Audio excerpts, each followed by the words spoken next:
And the foreign scene, nearly 21,000 children are missing in Gaza. Details of these and more will come to you shortly. Do stay with us.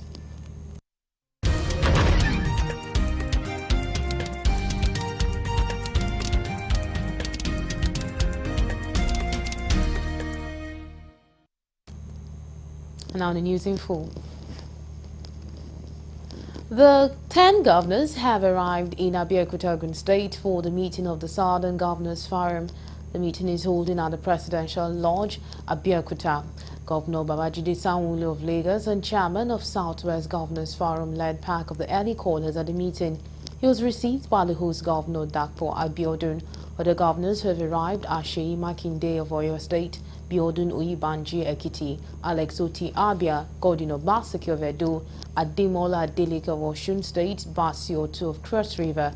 Also on ground are Deputy Governors Chinyere Ozomuru Imo and Monde Onyeme Delta and Olaide Adelami Undo. Governors from all the 17 southern states are expected at the meeting. Galaxy TV News reports that the agenda of the convergence is not known yet, but the southern governors are meeting for the first time after the death of late Rotimi Akeredolu, former governor of Ondo State, who was the chairman of the forum until his demise.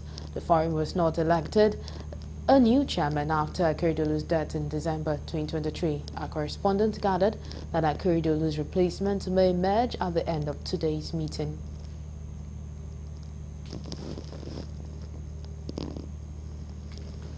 The Joint Admissions and Matriculation Board (JAMB) has fixed Friday, July 18, 2024 for the policy meeting on admissions into tertiary institutions in Nigeria. The meeting, which will be chaired by the Minister of Education, Professor Tahir Mamman, is expected to set minimum cut-off marks for 2024 to 2025 admission cycle. This was disclosed in JAMB's weekly bulletin, which was made available to journalists on Monday by the board spokesman, Dr. Fabian Benjamin. The policy meeting on admission sets the tone for any academic year's admission exercise and formulation of admission guidelines. It also presents application statistics, candidates' performance evaluations, and sets in the acceptable minimum admission standards for all tertiary institutions across Nigeria for the given year. JAMB listed critical stakeholders expected at the meeting to include heads of regulatory agencies such as the National Universities Commission (NUC), National Board for Technical Education (NBTE), National Council for Colleges of Education (NCCE), heads of tertiary institutions in the country, and the National Youth Service Corps (NYSC), among others.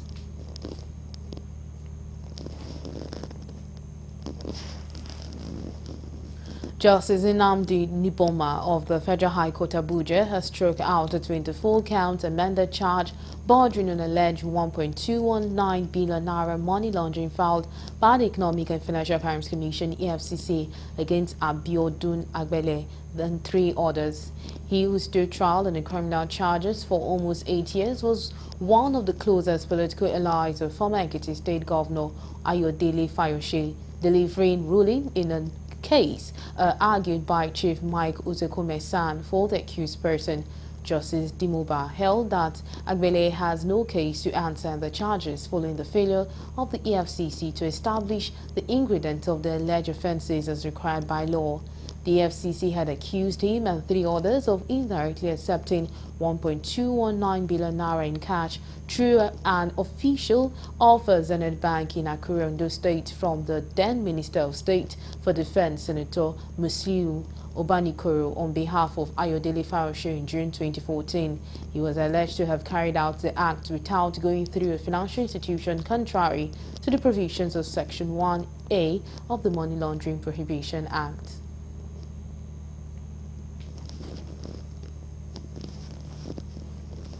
The Kano State Judicial Service Commission has taken disciplinary actions against 3 magistrates and a registrar of the State High Court over misconduct. This is contained in a statement signed by the spokesman of the Kano State Judiciary, Baba Jibo Ibrahim, on Monday in Kano.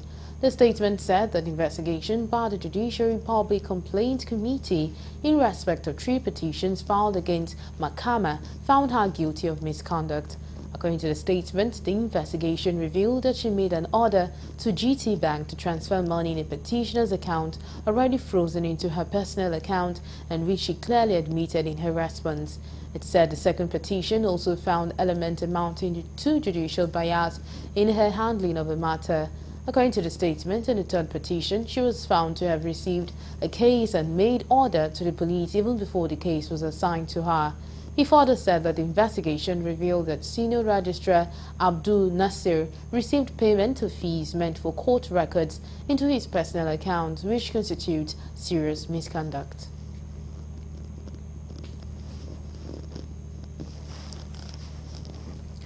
The 23 local government caretaker chairmen of Rivers State under the aegis of Association Local Government of Nigeria (ALGON) have warned and distanced themselves over an alleged planned protest by low list of the FCT Minister Nyesom Wike against police occupation of the council secretariat.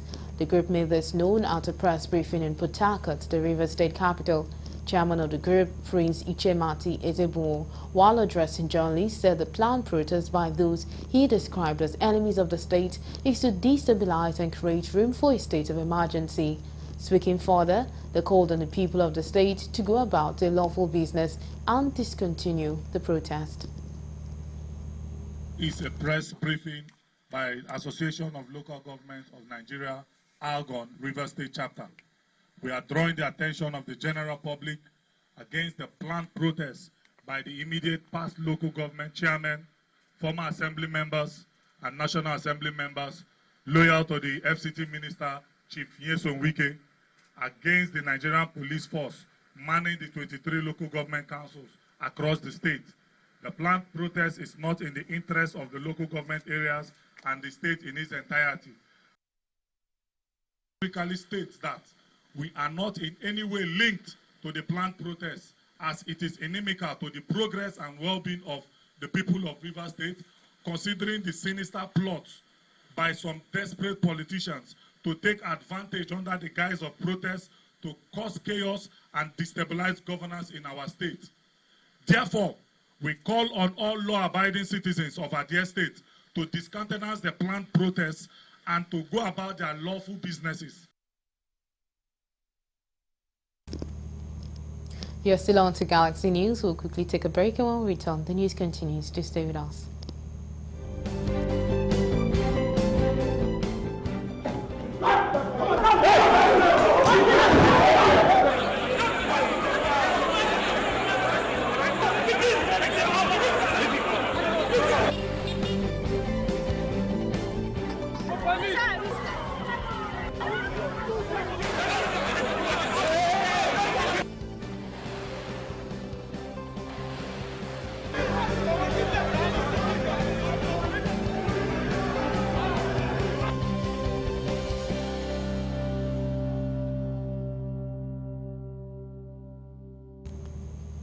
We're glad to have you back. Now, for more updates and latest news, please visit our website www.galaxytvonline.com. Connect with us on our Alexander with Galaxy TV.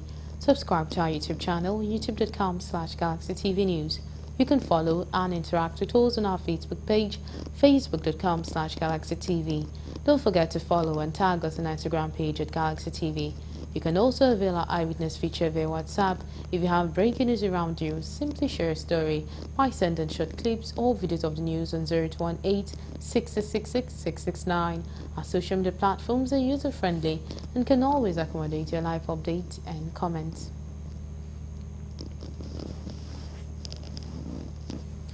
A former Minister of Youth and Sport and one-time military administrator of Benue State, Air Vice Marshal Adebayo Lawal, retired, has died at the age of 83. The retired military officer passed away in his sleep in the early hours of Sunday, June 23, 2024, at his home. The news was confirmed by his daughter, Yinka Enehuru, and corroborated by the Sergeant-at-Arms of the National Assembly Air Commando, Sani Zakari, retired.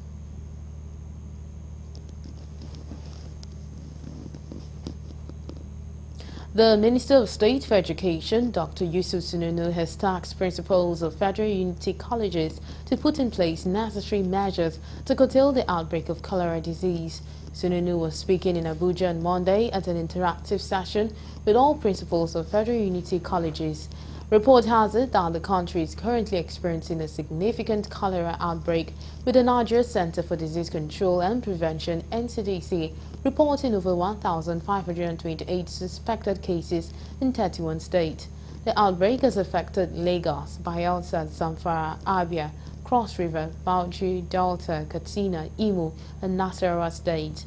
The minister urged the principals to tackle the spread of the disease in their various schools and as well detect early signs of the outbreak. Sununu also charged the principal to ensure professionalization in the teaching profession by ensuring all teachers within their domain get certification from TRCN. According to him, many staff of the federal government colleges have not regularized their certificate.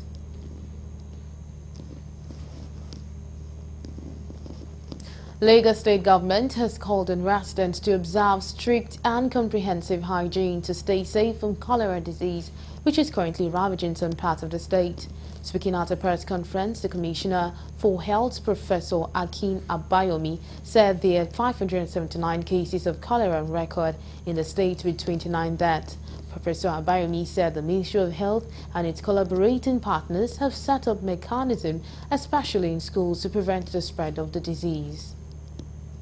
Develop any symptoms, all our schools are linked to a primary health care or a general hospital such that we can refer them quickly. As you well know, we are working very hard on the Ilera Eco Social Health Insurance Scheme to make sure that everybody has social health insurance, which will mean that if you have any symptoms in school and you carry a social health insurance scheme in your pocket, you will be seen free of charge at your local healthcare facilities, either public or private.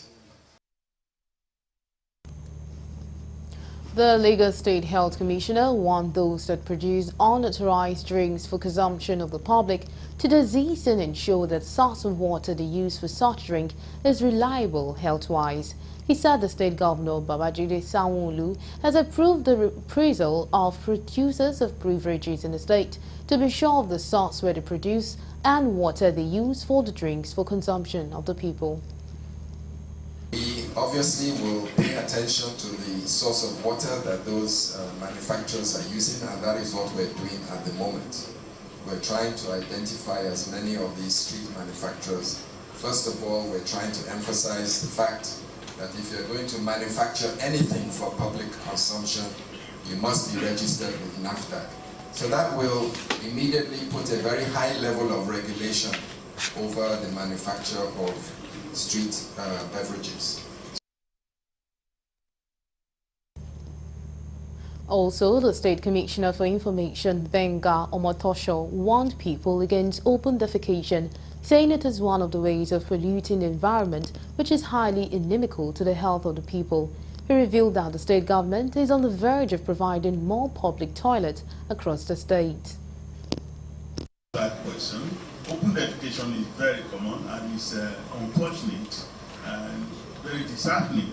But it's not as if the state government is just throwing its hands up in here and doing nothing about it.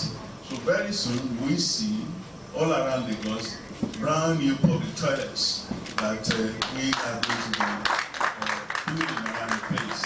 We are taking samples now at the state government level, and very soon you'll see that.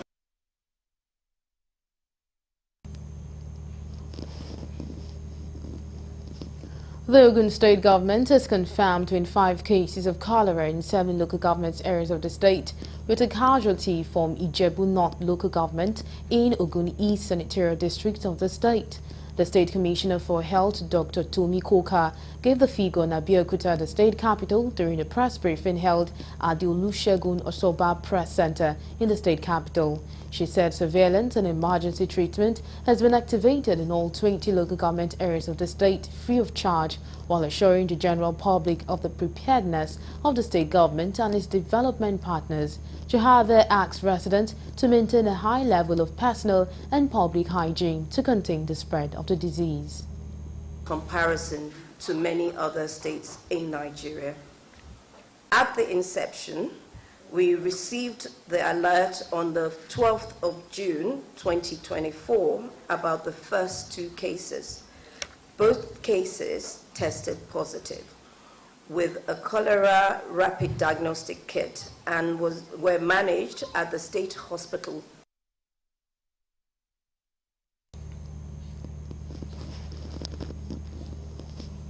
It has been observed that the Nigerian healthcare system can receive massive boost if it pays attention to the benefit that can be gotten using technology. In this report, correspondent John Felix speaks with a tech enthusiast who details the numerous gains of healthcare advancement through technology. The report.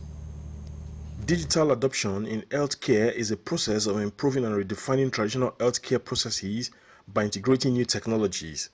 The adoption, which includes scheduling more appointments virtually, managing staff availability, addressing patients' questions quicker, and diversifying pathways for treatment and payment. With the Japa wave sweeping across the country, a tech strategy ensures that healthcare workers and patients are up to speed. Speaking to Galaxy TV News, a tech enthusiast says the essence of any technological services in the health sector is to aid availability due to the paucity of doctors in the country. It essentially boils down to the quality of lives that Nigerians are living. We believe that the healthcare experience in Nigerians can be better. Frankly, we have a lot and a long way to go, and it's along the line of reimagining how we can make healthcare accessible for a nation with over 200 million people is why we have created this. And so we know that as this solution, a tech solution, begins to get adoption, as Spotify begins to get adoption and deployed into many places, we will see many persons being more careful or concerned about their health and then having access to the care for their health, which is by far our most valuable asset. While government individuals cannot do it alone, this expert advocates partnership that will ensure residents get the best of care regardless of status. The government have always played roles in terms of regulation, but for this solution we see a room for partnership. We know currently that Nigeria is facing massive immigration of healthcare professionals, and with a solution like this we are able to not just put like a stopgap but truly solve many of this access to healthcare professionals for users.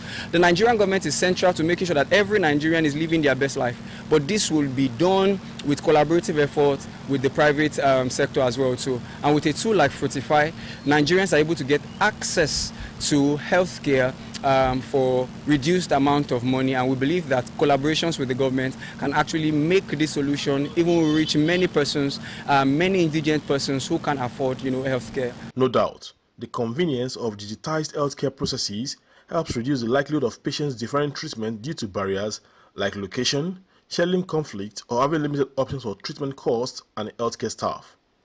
From Abeokuta, the Ogun State capital, John Felix reporting for Galaxy Television News. The Nigerian Port Authority says no fewer than 5 vessels will berth various products at their Papa and Tinkan ports in Lagos on Monday. Report has it that the NPA made a disclosure in its shipping position. A daily publication of the organization report also has it that the 5 expected vessels would berth with diesel, crude oil, fuel and containers of different products. The NPA added that 3 other vessels were waiting to berth with bulk urea, crude oil and diesel at Lekki Deep Sea Port. The NPA further said that 2 other vessels were also waiting to discharge containers and diesel at the Lekki Deep Sea Port and SPM terminals in Lagos State. Nigeria has about 40.2 million agricultural households, the National Bureau of Statistics has said. This was made known at the unveiling of the National Agricultural Sample Census 2022 in Abuja on Monday. Report has it that the census was conducted by the NBS in partnership with the World Bank, Federal Ministry of Agriculture and Food Security, and the Food and Agriculture Organization of the United Nations. The report revealed that out of the 91% of agricultural households that cultivated crops, 35% practiced only crop cultivation, while 48% reported raising any type of livestock. It showed that 16% of the household raised 58 million cattle, while 41.2% raised about 225 million goats. The report showed that the lowest percentage of agricultural households into crop cultivation was recorded in Lagos State at 48.0%, while Ebonyi recorded the highest of 99.5%. It showed the highest percentage of agricultural households engaged in livestock production was reported in Jigawa at 84.2%, followed by Bauchi at 79.7%. And I will move over to the foreign desk for more news.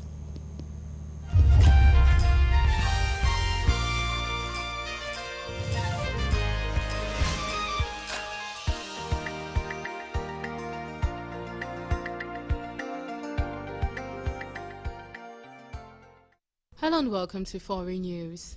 Nearly 21,000 children are missing in Gaza, British aid group Save the Children has claimed in a report published on Monday. The group said that thousands of missing Palestinian children are believed to be trapped beneath rubble, buried in unmarked graves, harmed beyond recognition by explosives, detained by Israeli forces, or lost in the chaos of conflict. Israel has killed more than 14,000 children in Gaza since October 7, while others are suffering from severe malnutrition and do not even have the energy to cry, the United Nations Children's Fund said in a report earlier this year. It also noted that about 250 Palestinian children are also missing in occupied West Bank as of 9th June.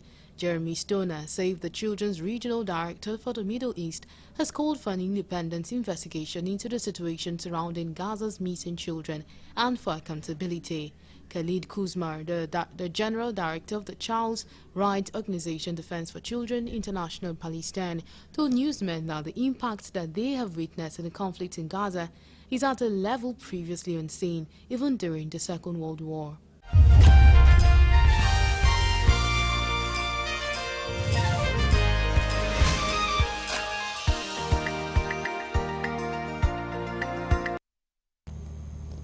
And that's all we have on Galaxy News. Thank you so much for being a part of the news. My name is Nenwarange Mazaka.